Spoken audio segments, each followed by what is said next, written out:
Okay, welcome everybody and good evening, and welcome to our Women's Body and Soul evening as part of the Passion for Life events taking place over this month. We thank you so much for joining us, and we thank you that you've been able to book online, and thankfully we've got a lovely number of us here this evening. My name is Rachel and I go to the church here, and I'm just going to tell us what's happening this evening and a few practical notices in between the different elements of tonight. So just a couple of very practical things. If you need the loo while we are here, they are in the foyer just off onto my right there.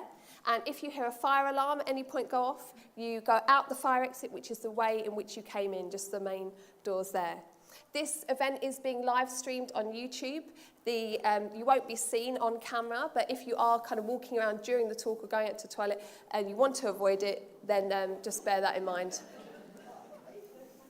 And we will be taking some photos just from the back there during the evening. If you don't want your photo to be taken or your image to be included, please speak to me in the interval. So we have a really lovely evening and lots of different elements for us. So I'm just going to talk through what's going to happen and what you can expect when. So shortly, just after these notices, Corrie is going to be speaking to us about her experience of breast cancer just a couple of years ago and the way in which her Christian faith shaped her experience and helped her during that time. After that, we are going to have an interval where we have some more lovely live music from Irene and Inova Lee. And that will be accompanied by refreshments, which we brought to us at our tables. So you don't need to be going out and getting yourself a tea or coffee. Those will be brought to you. If you are gluten-free or you need a gluten-free alternative, please let the ladies who are serving the drinks and the refreshments know that, and they will bring you your special cake. And after the interval, we are then going to hear from artist and illustrator Sophie Clarke, as she's going to talk about her work and the process in which she's taken images and ideas from Corrie for a book she's written and how she's turned that into an illustration which is now printed in the book. So lots of different variety of elements for us to enjoy, and we hope you enjoy all of them. So without further ado, I'm going to hand over to Corrie, who will be speaking to us this evening.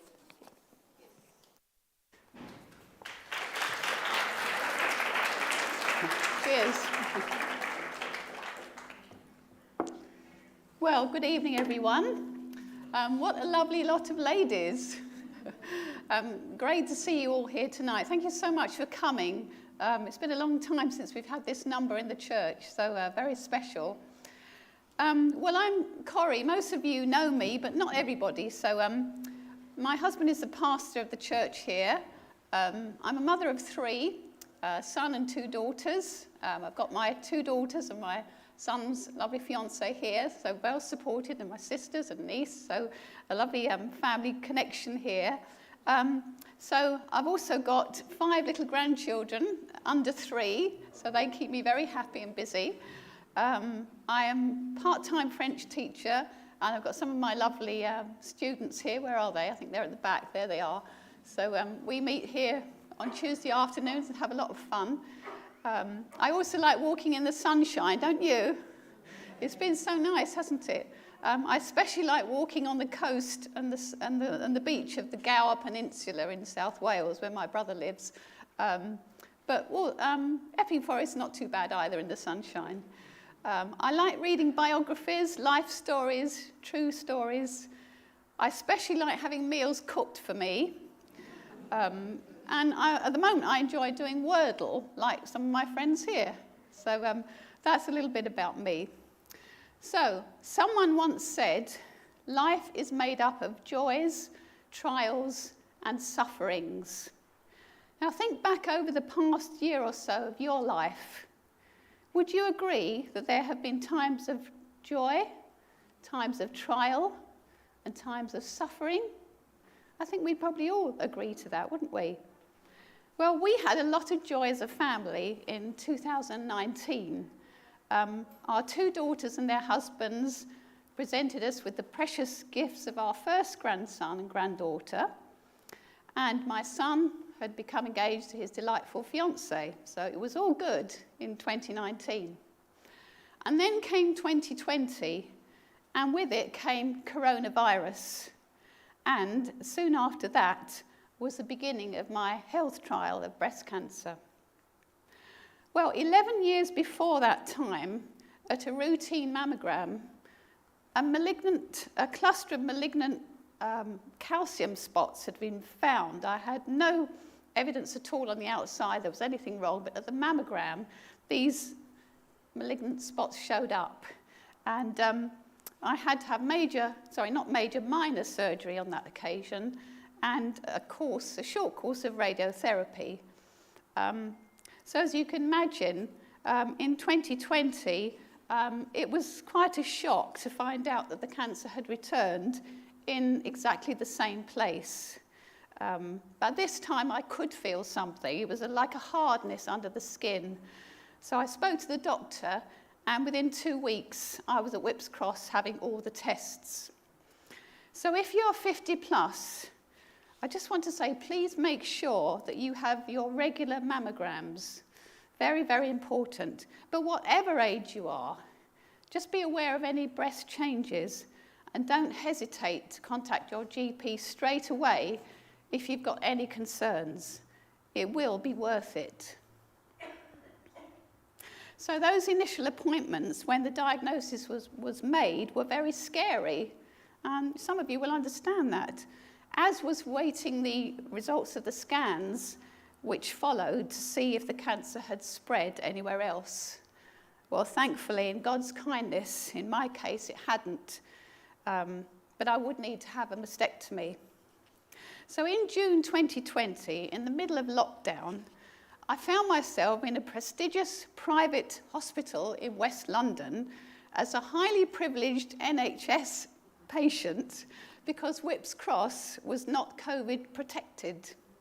So I felt very spoilt, not only because my room had a spacious ensuite, but also I had a magnificent balcony overlooking Lord's cricket ground. My husband was very jealous. But what I appreciated most of all there was the room service, which unfortunately didn't continue for long when I got home. Anyway, it was a great relief to myself and the family when the operation was done and the cancer was out. So 2 months later, I started a 6-month course of chemotherapy at Bart's Hospital. I was warned that this would not be easy. It wasn't. But I knew that it was all for my good, for my future protection. So God helped me through it one day at a time. So following this experience of breast cancer, I wrote this book. It's called A Journey to Share, Walking with God in Sickness and in Health. I believe God wanted me to write this book.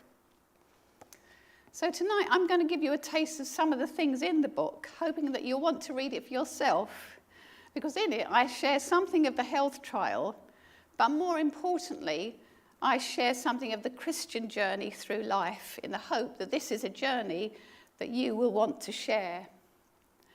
Now, walking with God is a lovely picture in the Bible of how we live the Christian life, and I've got the slide coming up.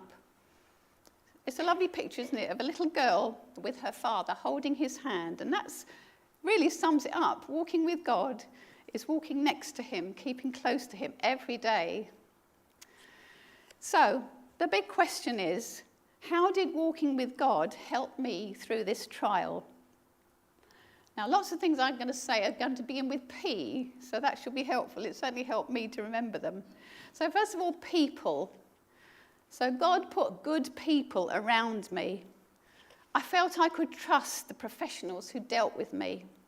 And as you will understand, feeling you're in safe hands is of great importance.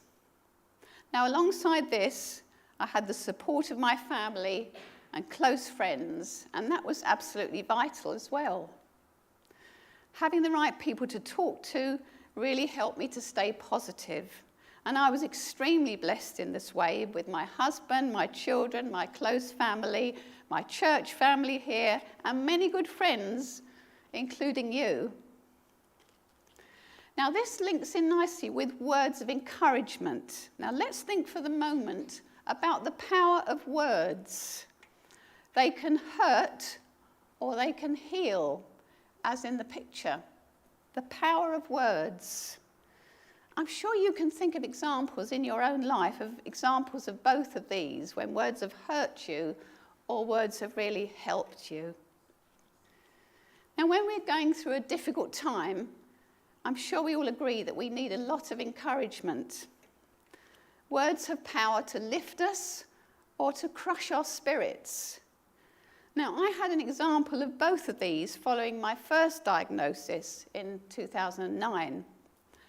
So on the day when the scans revealed the cancer, these malignant spots, I was taken into a side room by a breast care nurse who told me in a very direct and impassionate manner, and as I remember all in one breath, that I would need surgery, which would possibly mean a mastectomy, followed by radiotherapy and maybe chemotherapy. And she told me that all at once. Well, having arrived at the clinic feeling rather nervous, I left feeling completely shocked and stunned due to the words of one who I presume was an inexperienced nurse who seemed to have no concern at all for the impact of her words on me, and without a hint of empathy or understanding. It was terrible.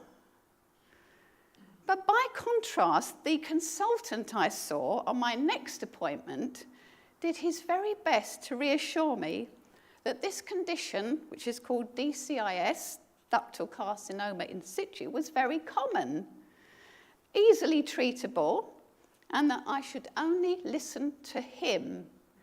So that is what I did. I only actually needed minor surgery and radiotherapy. But the careful and sensitive use of words makes such a difference to the way we feel, doesn't it? I'm sure you can think of occasions yourself when you've really been affected by someone's words, good or bad.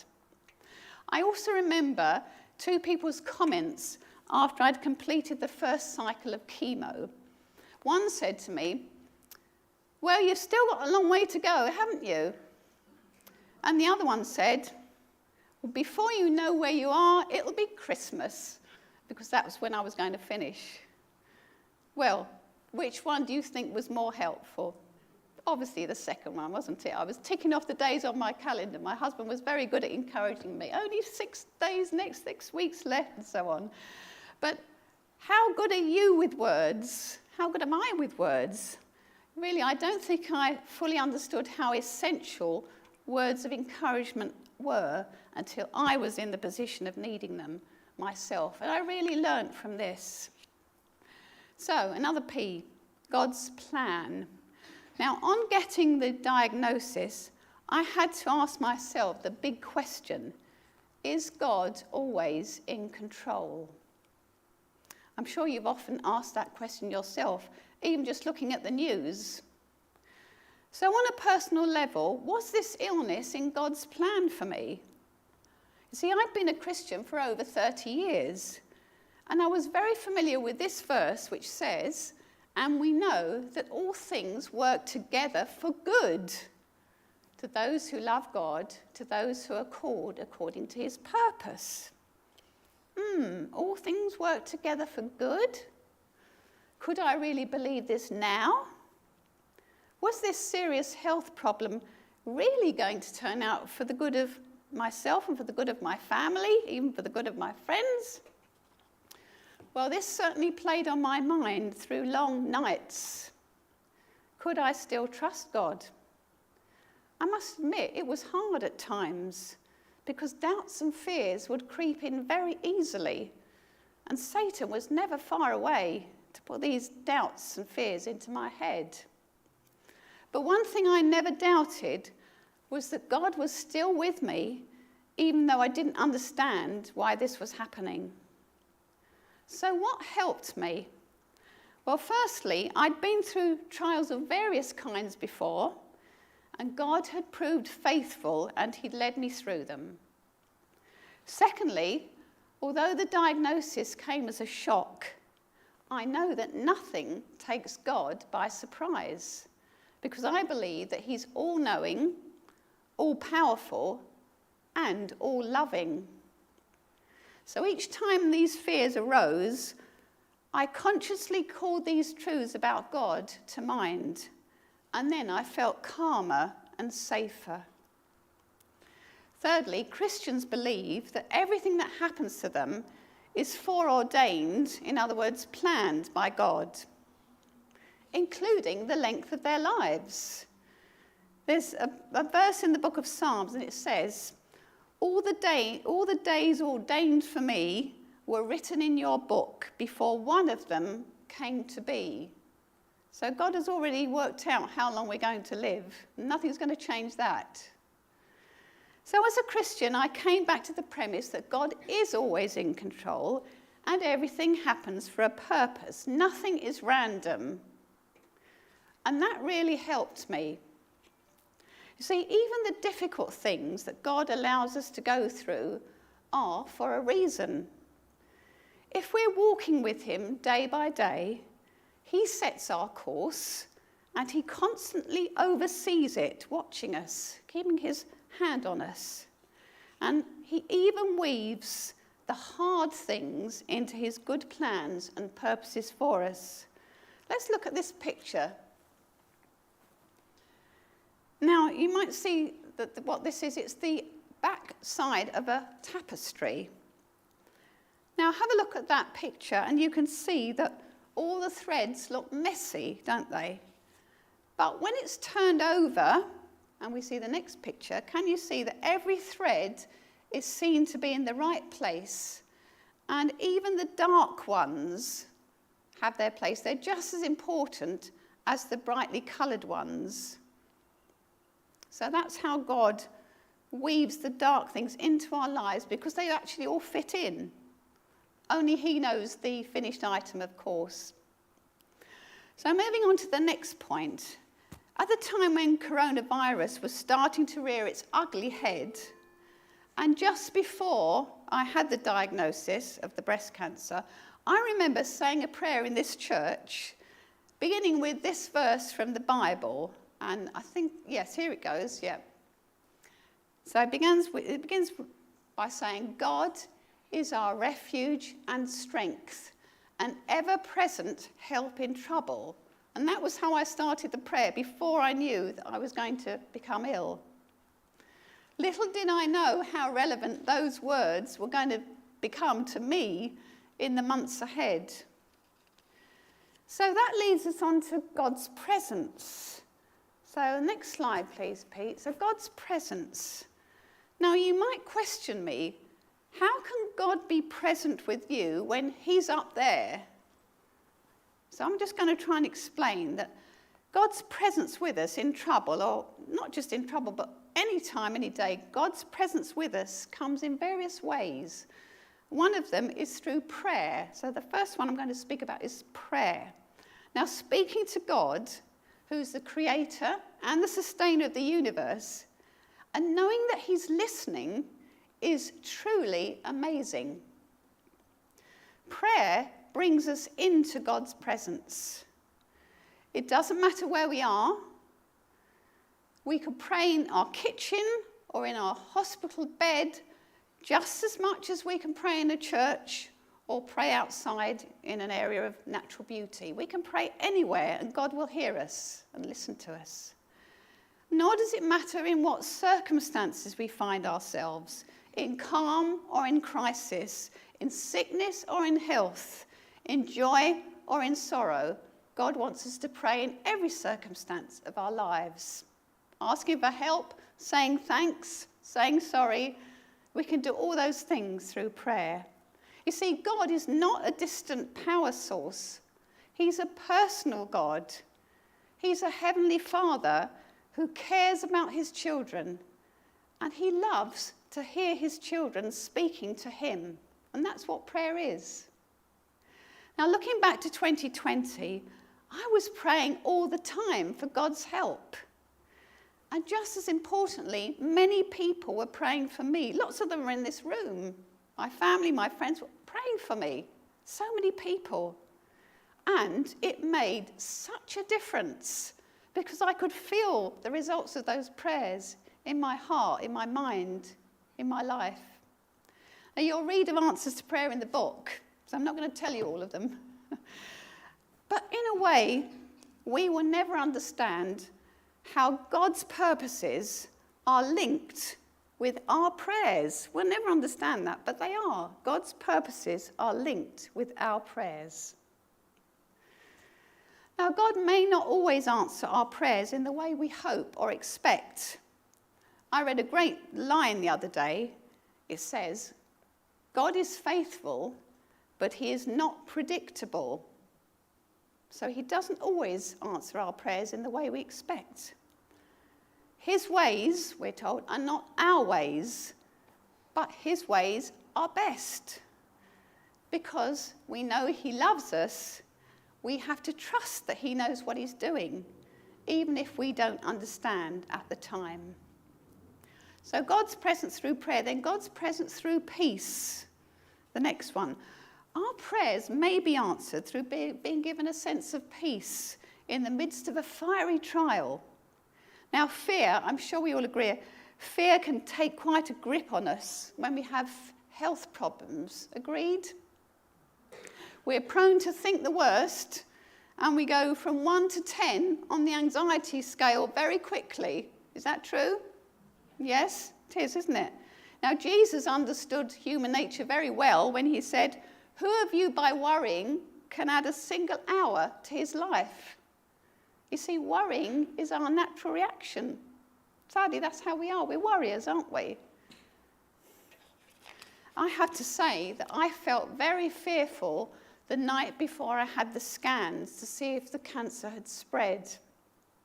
Now, I'm very blessed to be part of a strong Christian family, so I emailed them quite late, I think it was on the Sunday night, to ask them to pray for me. I hadn't told lots of people at the time, but my family knew. And God answered those prayers very clearly.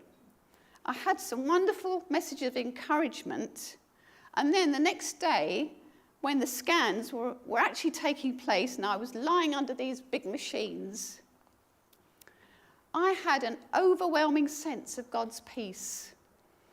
I was lying there. I felt I was the calmest person in Whipps Cross. Not because of my natural ability to keep calm, but I knew that God was giving me his peace. So I was lying there, I was singing my favourite Christian hymns, not too loud, but singing, I was praying, and at the same time, my family were praying for me. It was a supernatural peace. It was a God-given peace. It was the peace of God which passes all understanding.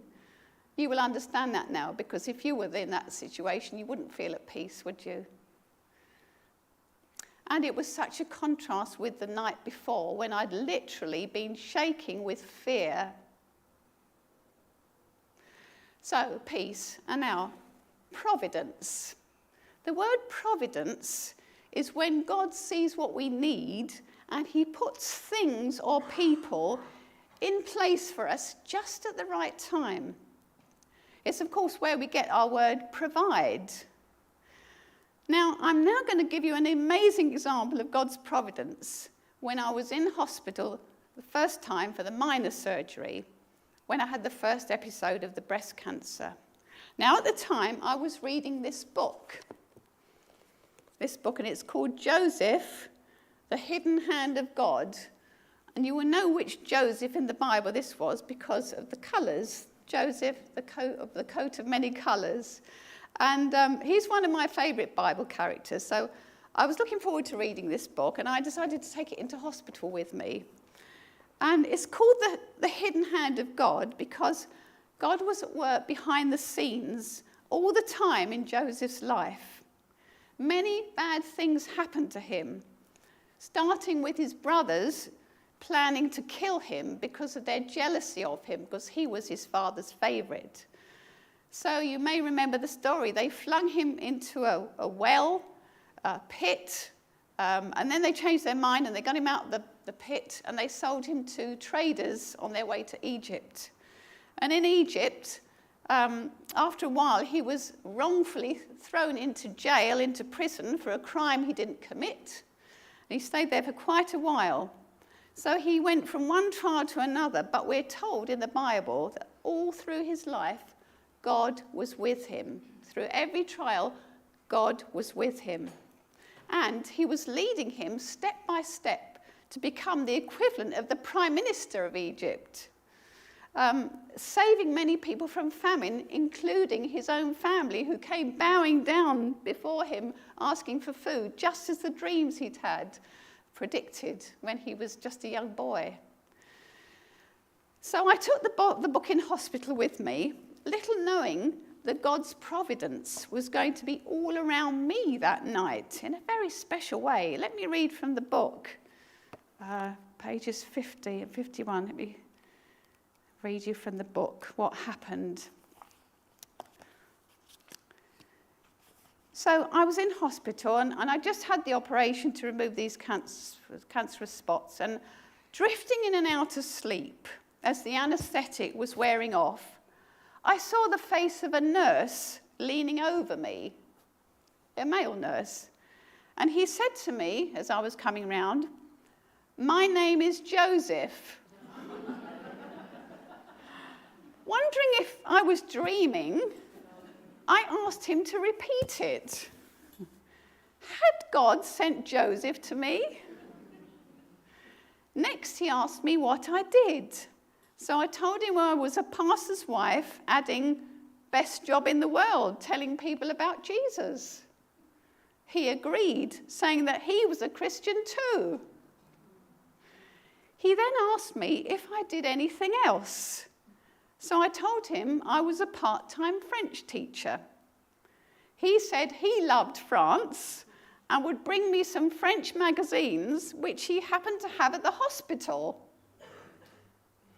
It seemed that God was providing for all my needs down to the finest detail, culminating in my move to another cubicle that night. I was moved to another part of the ward where Joseph called out hello to the staff nurse with whom he would be doing the night shift.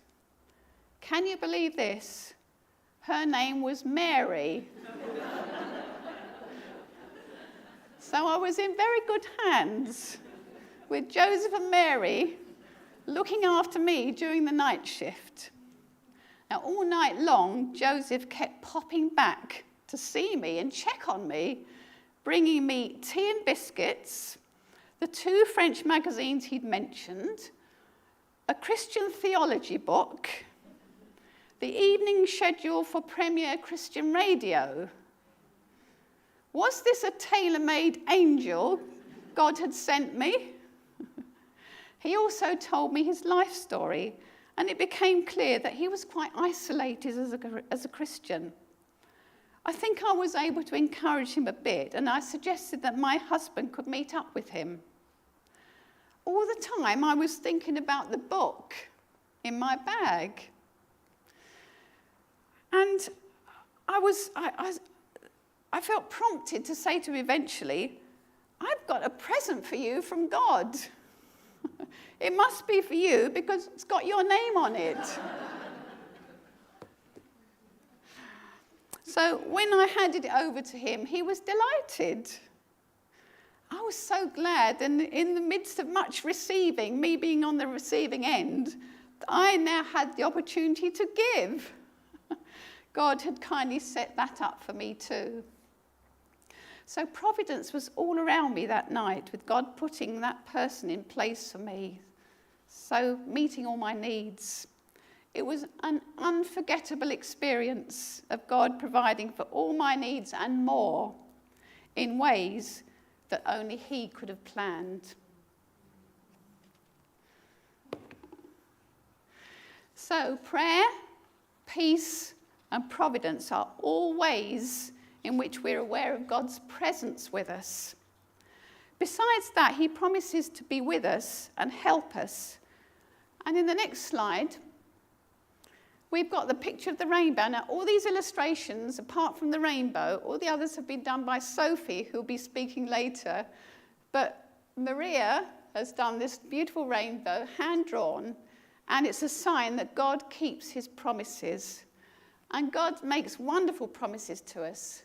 One of them is this: "For I am the Lord your God, who takes hold of your right hand and says to you, "Do not fear, I will help you."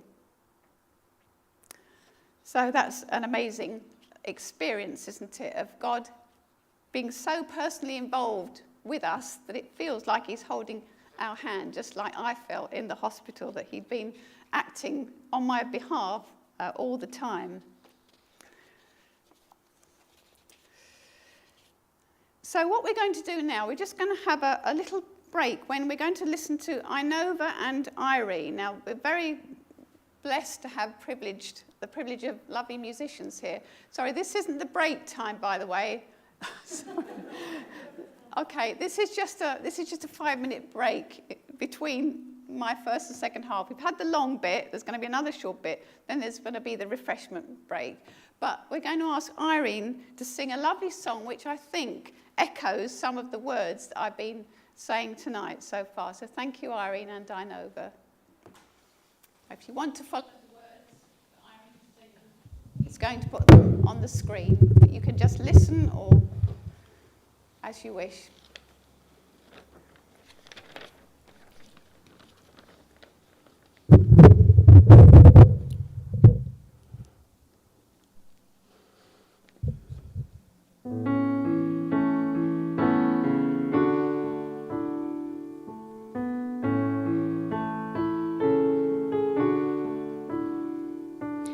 When I fear my faith will fail, Christ will hold me fast. When the tempter would prevail, he will hold me fast. I could never keep my hold through life's fearful path, for my love is often cold. He must hold me fast. He will hold me fast. He will hold me fast. For my Savior loves me so. He will hold me fast.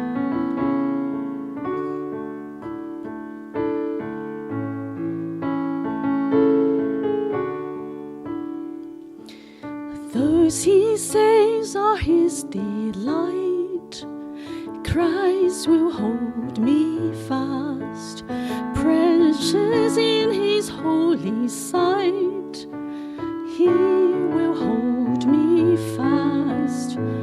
He'll not let my soul be lost. His promises shall last, bought by him at such a cost. He will hold me fast. He will hold me fast. He will hold me fast. For my Savior loves me so. He will hold me fast.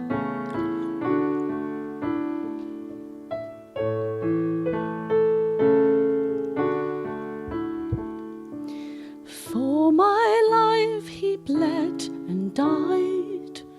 Christ will hold me fast. Justice has been satisfied. He will hold me fast. Raised with him to endless life, he will hold me fast till the faith is turned aside. When he come at last, he will hold me fast. He will hold me fast. For my Savior loves me so. He will hold me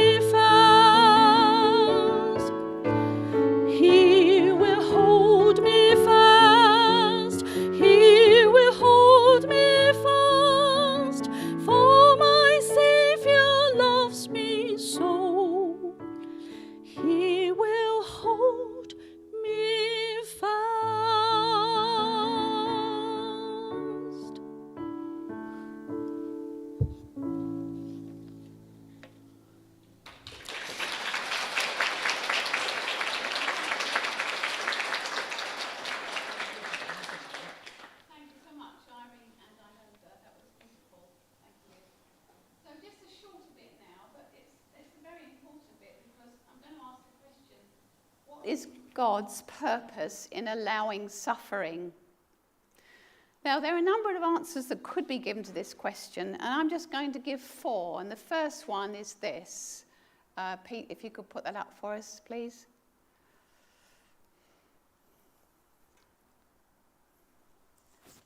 So one of the purposes is perhaps to enable us to be useful to others, to someone going through something similar. Now, would you agree with that? That when we've been through something, we're more in a position to help someone else through it, and vice versa. And so that could be one of the reasons why God allows us to suffer, so that we can help others. The second, now for the Christian, this suffering, a period of suffering, may be to test the genuineness of your faith, my faith. When we're put under stress, that is a real test of our faith. Can we still keep believing when bad things seem to happen? It's a test of our faith, isn't it? It may be to deepen your faith in God. It deepened my faith in God because I had to depend on him every hour of every day. And that's how the Lord says we mature, through greater dependence on him. Not like children. We train them for independence, but with God, we become more dependent on him as we understand what he's done for us. Now, thirdly, the purpose of suffering may be to shake us up and get our attention. I'm just going to ask Pete to go on to the next slide, and then we'll come back to that again. Now, this is quite a famous quote from the author C.S. Lewis, and this is very meaningful because it says, God whispers to us in our pleasures, he speaks in our conscience, but he shouts in our pain. It is his megaphone to rouse a deaf world. Now, God may use a trial to shake us up and make us realize that we're not masters of our own destiny. This happened to my husband Martin and I before we knew each other. When both of our fathers died in their 50s, I was 18, Martin was 20. My father had a long degenerative disease. Martin's father died very suddenly of a heart attack. But it was through these very severe trials that we both came to faith in Jesus. You see, trials will either draw us nearer to God, or they will drive us further away from him. It's usually one or the other. Is God trying to get your attention through a trial? It's a question to ask yourself. And then going back to the previous slide, so the fourth one is trials remind us of the fragility of life. A cancer diagnosis certainly does this. So we only have to watch the news, don't we, to see the COVID death toll growing all over the world each day. We only have to look at the news to see the devastating situation in Ukraine, don't we, when so many are losing their lives through a needless and heartbreaking war. Life is fragile. None of us knows what's around the corner for us. Only God does. So I'm just going to move on. Is there a connection between God and suffering? Well, the answer is yes, because Jesus, God's Son, understood more than anyone what it meant to suffer. From the time he was born until his death at the age of 33, he was pursued by those who wished to kill him, abandoned by his close friends just when he needed them, treated as a criminal by the authorities, and led to a most cruel death on a cross, even though he'd done nothing wrong. Jesus really knew what it meant to suffer, more than any of us ever will. But what was God's purpose in allowing his Son to suffer like that? Well, first we need to understand something about ourselves. So we'll have the next slide, please, Pete.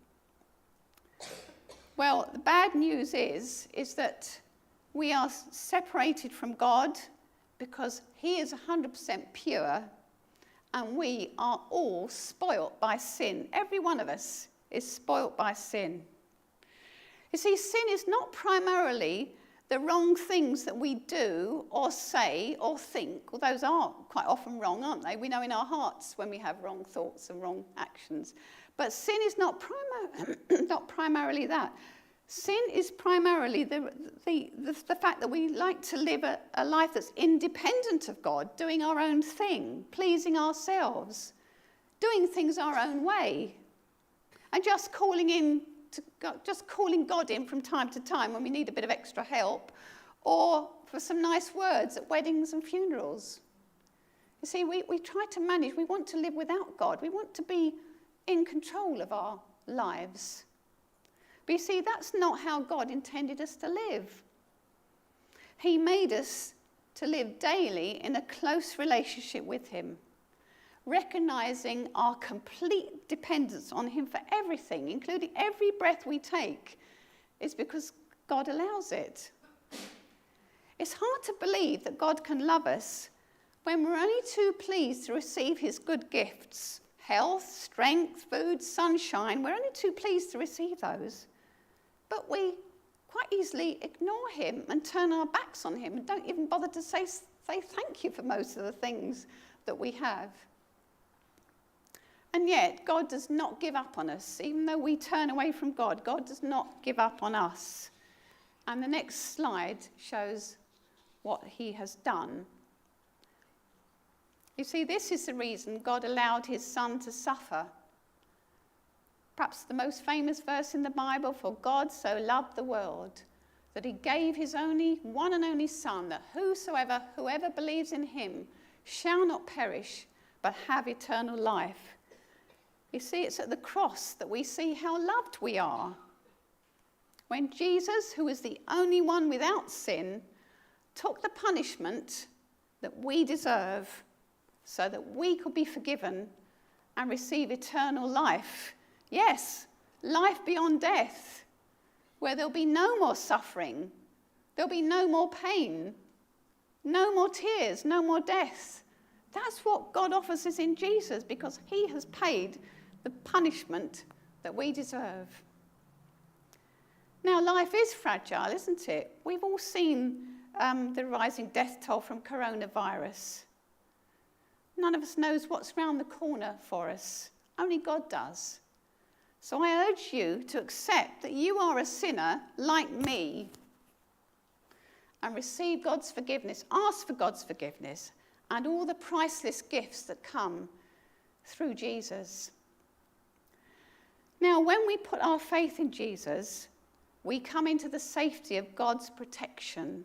The next picture, please. Now, this is a lovely picture. Sophie has done some wonderful pictures. We'll be talking to Sophie later. I love this verse.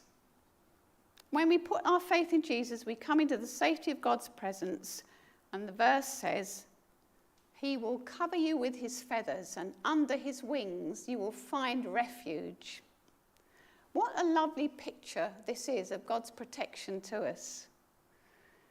Now, years ago, a major art gallery sponsored a competition for painters, offering a prize for the best painting on the subject of peace. Now, the painting that won was a real surprise. In fact, it seemed the most unlikely one. The painting that won was of the scene of a violent storm at sea. The sky was dark, lightning was flashing across the sky, the waves were crashing onto the rocks. Where was the peace? You had to look twice to see about halfway up the cliff. There was a bird's nest tucked into a tiny hollow in the rock. A mother bird was sitting on that nest with her babies sleeping peacefully underneath her. You see, peace is not always the absence of a storm, but calm in the midst of a storm. Now, we're all going to go through trials in our lives, aren't we? We know that. Some of you are right in the middle of a trial at the moment, and it's hard. It's hard going through trials. You see, in this life, God will not keep us from trials, but he will protect us through trials, in the sense that he will be with us in them and can even give us his peace, just like those baby birds able to sleep in the storm, but under their mother's wings. So come under God's protection and walk with him through the ups and downs of life. You've got nothing to lose and everything to gain. It's a journey I'd love to share with you.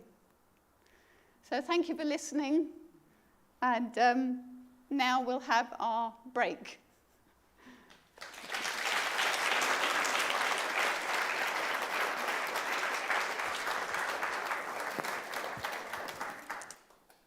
Okay, thank you very much, Corrie, for sharing your personal experience and your faith with us this evening. If you've got any questions from what Corrie has said, please feel free to ask the person that invited you or the person that you came with, or if you want, you can ask Corrie or myself during the break. If there's anything that's particularly affected or upset you and you'd like somebody to pray with you, again, please speak to myself or Corrie during the break time.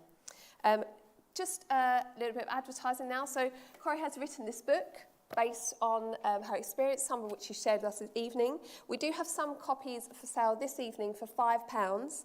This is a special price just for tonight, but we only have a limited number, so it's just one per person for £5. And then if you want any more at a later date, they'll be available.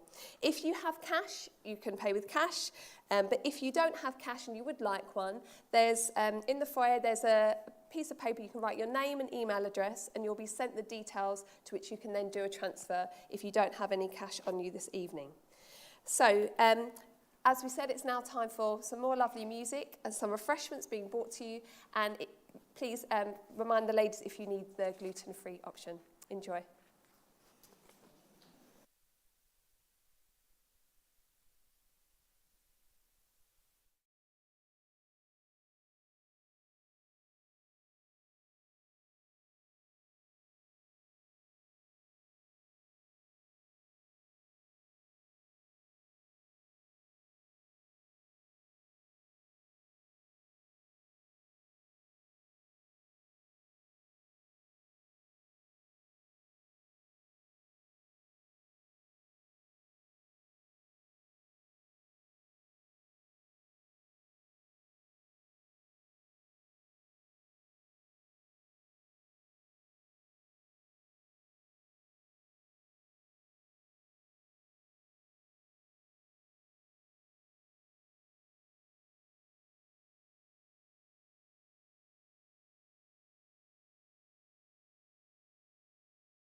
So we're now going to start the second half, and very pleased to have Sophie with me. When I started to write the book, I knew early on that I wanted pictures in it, because I like books with pictures in, and I thought you would too, and anybody else who might read it. So we've got some gifted artists in this church. Sophie is, of course, one of them.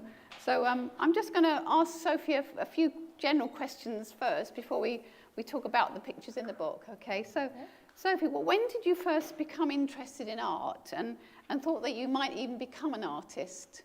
Yeah, well, from a young age, obviously, you start to see children sort of develop these hobbies, and obviously drawing was definitely there from the beginning. So when this hobby started to turn into a desirable career path, was probably around 15, 16. I think it really settled with my sixth form art teacher, who really was a positive force and really drove me to choose the university I wanted and really go for it. So that's why I'm here now. Yeah, exactly, yeah. So yeah, where are you studying, and what are you actually specialising in? I'm studying at Ravensbourne University. It's located in North Greenwich, if you know the O2, giant dome with yellow spokes coming out of it. Right next to it is a giant block of cheese-looking building, Swiss cheese with mosaic all over it. That's what it is. Can't really miss it. It's right next to it. And what year are you in now?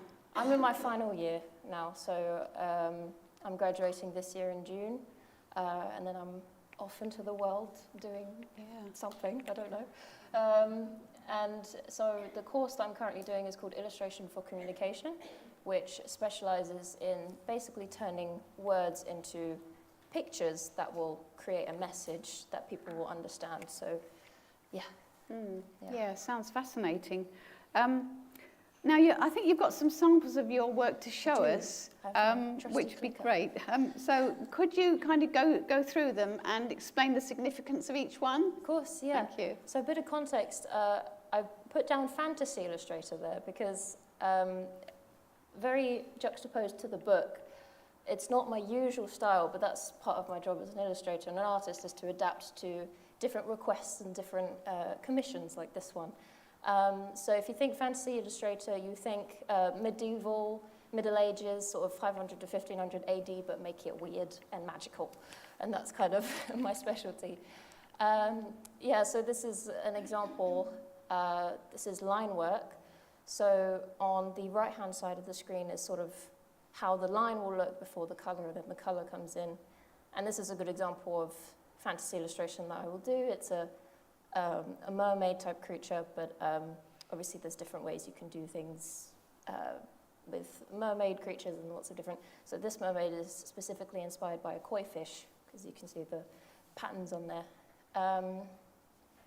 More character design. Character design is something I do quite a lot, character and creature design. So my work will be inspired by different mythologies. So on the right-hand side, you've got Native American mythology this is called a skinwalker. So it's my interpretation of this sort of folklore creature. Then on the left is from Greek mythology, it's a dryad. A dryad is typically a spirit of nature, of the forest, of trees. Then this is more illustrations, very different to the previous slides. This is two sort of strips of illustrations based on Inuit culture. These are fairy tales from Inuits and sort of illustrated from left to right. You've got the story. So I found the names of the stories. Top one's called The Great Bear, and the bottom one's called The Man Who Became a Star. And it sort of goes through their stories. I also work with plants as well. So this really dives into the anatomy of things. So not only am I making real things look a bit weird, but I'm also have to study what the real things actually look like and how they are actually structured and how they function, and sort of dissect that to make the fantasy object of that, fantasy version of that, make it look a bit more real and a bit more grounded. So on the bottom there, you can see I've dissected in half this mushroom. So although it's a sort of fantasy-inspired mushroom, it also still has the structure of a real toadstool of that species. Another example from line art to color.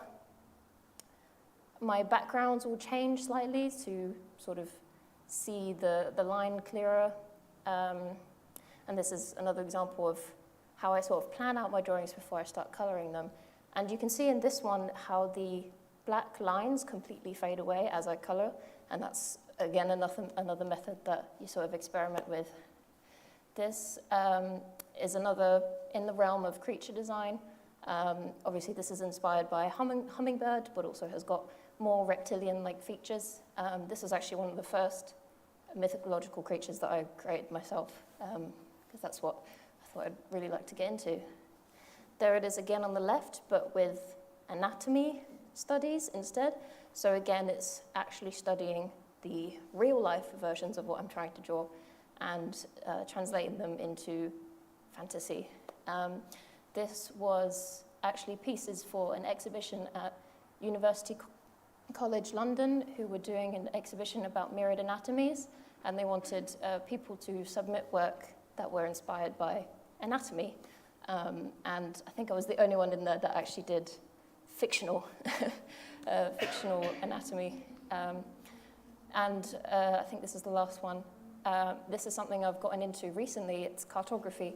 So I'm always trying these different ways of doing things, different styles and things like that. And cartography is another really interesting one, because now this is allowing me to study the actual continent structure and what on earth a peninsula is, or a cape, or things like that, and actually studying what these landmarks are and how they're structured with sort of fantasy element twist to it. So this is a map, or a section of a map of a fantasy world that I'm creating, because alongside with artwork, I also do lots of writing. I did English literature in A-level, so they kind of go hand in hand very nicely. Yeah.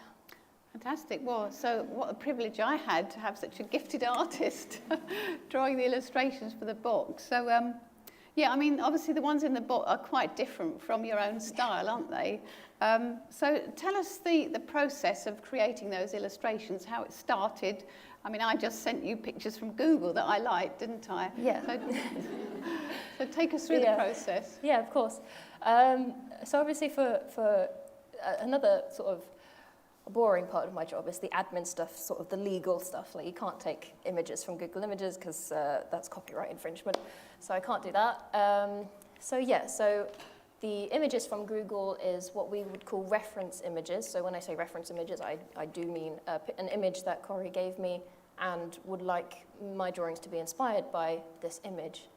So you can see at the top there, she found an image of Joseph and his brothers, and at the bottom there, which turned into the image I created, which I sort of adapted to fit more of the layout of the book. So it's a bit longer, so it can fit across horizontally the page of the book.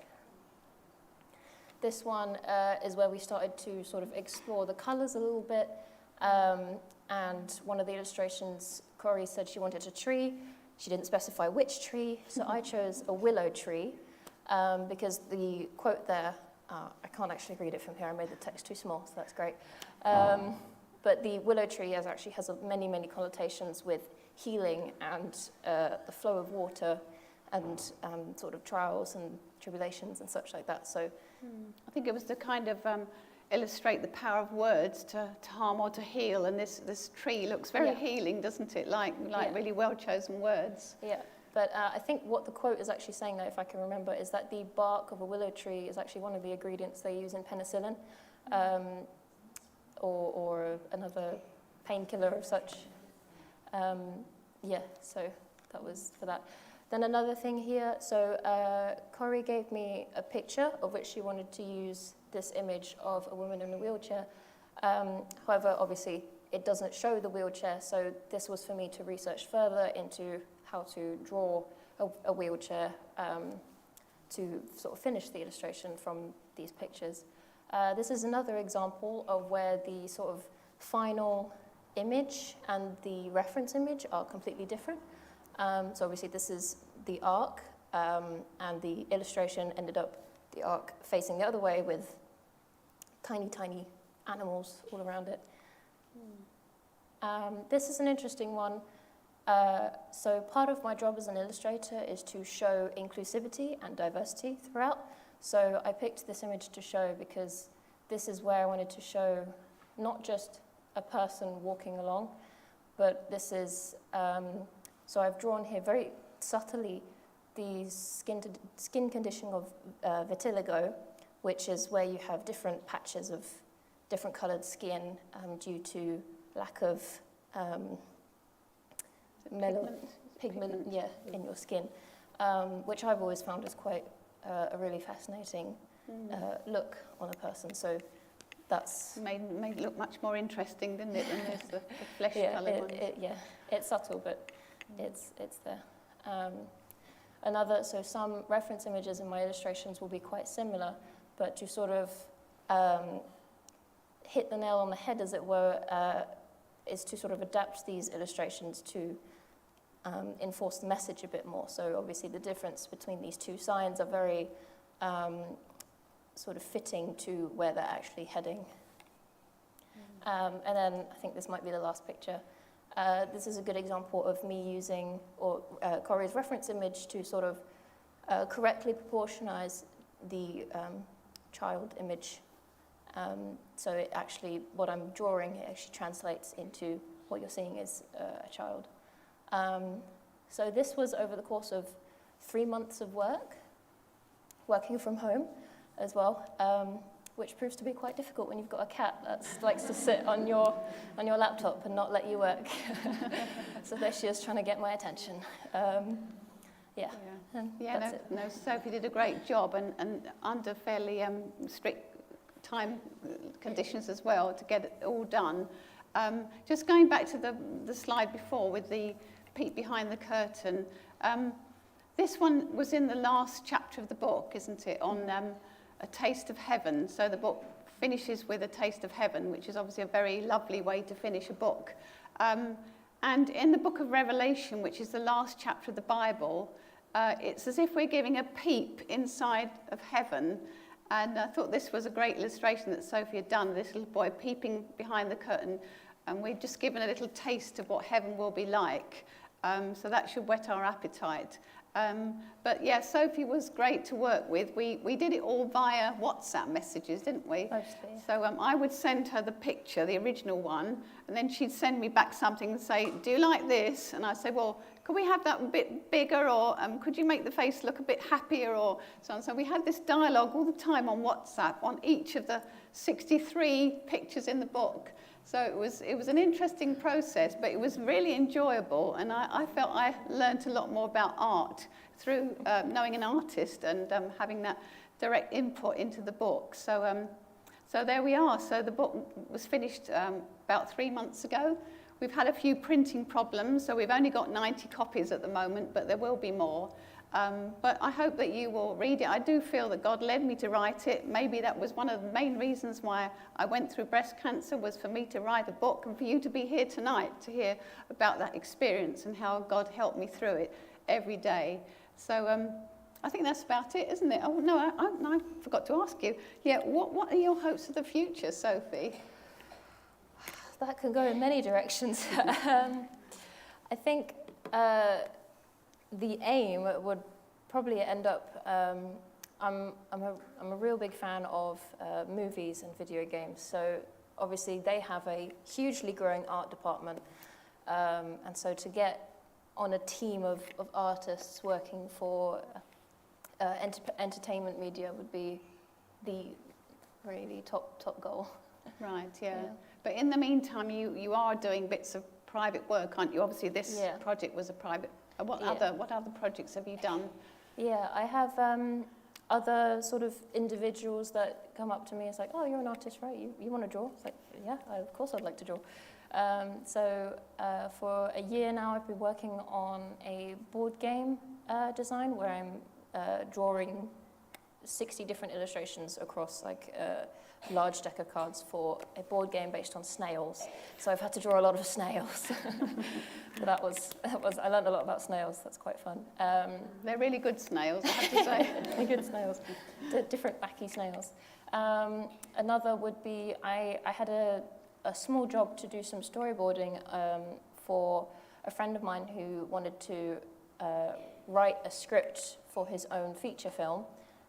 So I did a little bit of storyboarding for that. And storyboarding is essentially you're laying out how the camera will create these different shots for the final film. So it's essentially planning out and drawing how these shots might look and how they might change over time.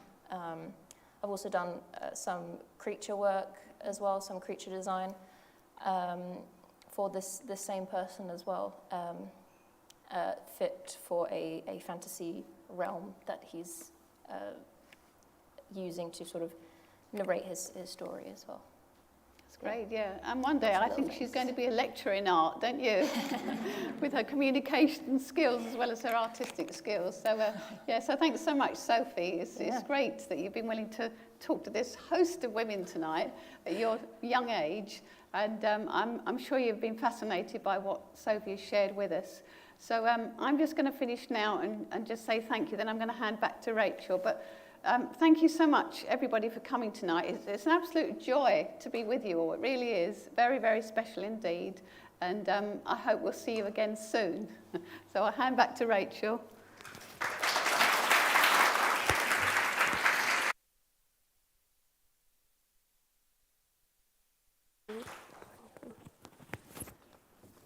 Great. Well, just to reiterate what Corrie said, thank you very much for coming this evening.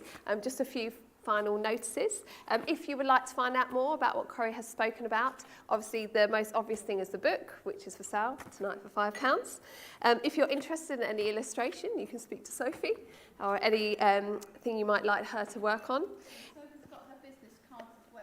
Yeah, so her business cards are here if you're interested in getting an illustrator. And if you would like to find out more about the Christian faith, then Easter obviously is a great time to do that, coming up in a few weeks' time. And we have a few services over the next 3 Sundays here at Grove Hill based on the topic of choices. And each week there'll be a talk on a person from the Bible and the choice they made about Jesus. So one is there's a woman who made a beautiful choice, a man who made a terrible choice, you can probably guess who that one might be, and Jesus who made an amazing choice. So all on the theme of choices, if you're interested, our next 3 weeks of Sunday services are open for anybody to come to, as all of our services are, but particularly for those interested in looking into the Christian faith. Finally, if you have a little bit of free time tonight and you fancy help doing a bit of clearing up, please feel free to do so. Those in the kitchen would appreciate it. But if not, I wish you a safe journey home and thank you once again for joining us this evening. Good night.